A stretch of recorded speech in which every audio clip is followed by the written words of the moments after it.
As soon as I finish a video, I see something like this. Not this one. Here. White House. Libya attack may have been planned.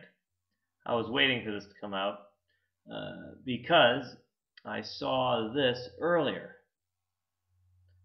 And it looks like I just missed it. It was 7 hours ago. But I saw this earlier. Too soon to call Libya attack act of terror. State Department. I said too soon. But that means they're going to say it eventually. Which would give them perhaps justification for an attack. But the White House on Tuesday explicitly left open the possibility that last week's dramatic attack on the U.S. consulate in Benghazi, Libya, which left 4 Americans, including U.S. Ambassador Chris Stevens, dead, was a planned attack.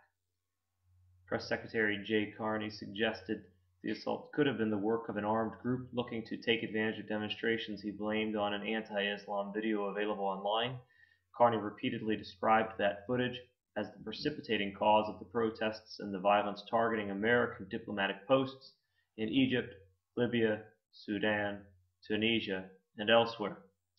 Libya is still a very volatile place where there are vast numbers of weapons and certainly a number of violent groups in the country, he told reporters at his daily briefing.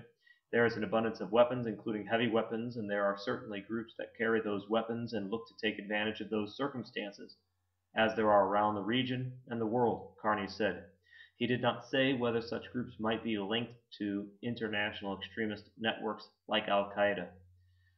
We have seen circumstances in the past in other parts of the region where incidents that inflame opinion are taken advantage of and exploited by groups that have an interest in creating chaos and destabilizing their local governments or attacking the West or the United States, Carney said.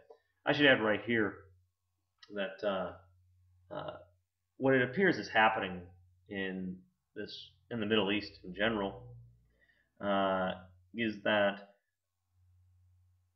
these are uprisings that we're seeing not just against the embassies, but in some countries where you have de facto civil wars going on, like Libya and Syria,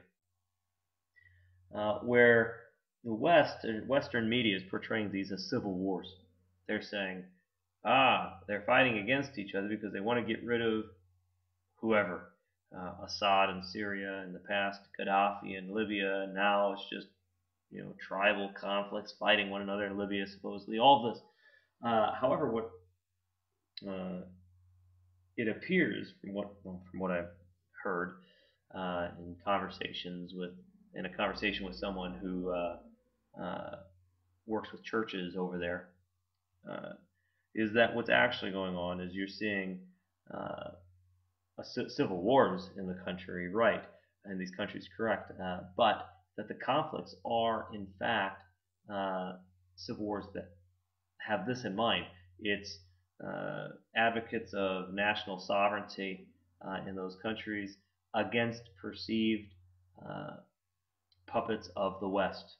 Okay, so you have these sort of friends of the West and the advocates of sort of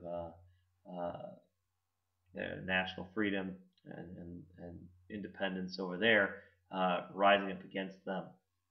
And so on one front, it's a war against the West by fighting their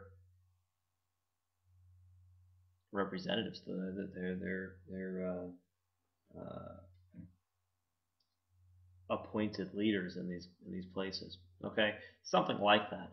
And so when he says or attacking the West or the United States, right? So these people are have an interest in creating chaos and destabilizing their local governments, or attacking the West or the United States. And sometimes those all go hand in hand. Carney said he was not aware of any advance warning from Libyan officials regarding the assault on the American consulates in the eastern city of Benghazi, which saw heavily armed and as yet undisclosed fighters storm the compound and then hold it for hours against American and Libyan counterattack, and so on. Longer story. I'm not going to read all that. You can read it. The link's at the top. You can see this, or you can just Google the headline: White House Libya attack may have been planned. Okay, this is the sort of thing we would expect to see if we are in the early stages of this final 3.5 year war conflict, which will include persecution and so on. All right, take care.